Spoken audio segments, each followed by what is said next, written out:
Hey there, I'm Julian, and in this video I want to show you how you can get the student discount for Base44. Before we start, really important, you will find my partner link to Base44 down in the video description. If you want to support me, thank you. If you click on the link and sign up via the link, just click on it and it will bring you to this page. Here you can click on Build Now, then you can sign up with Google or an email address. And once you have done this, you will land here on the home screen of Base44. The first 48 hours, they will give you a discount for 30% on the yearly plans.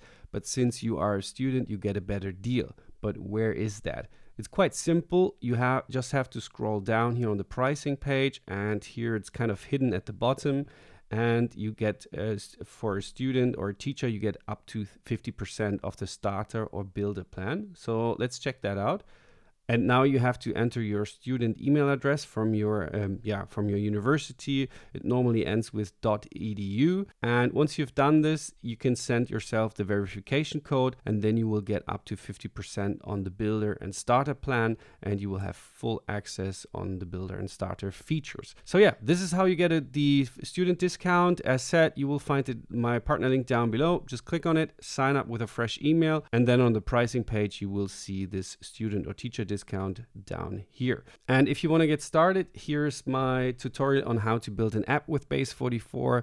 I see you there. Bye.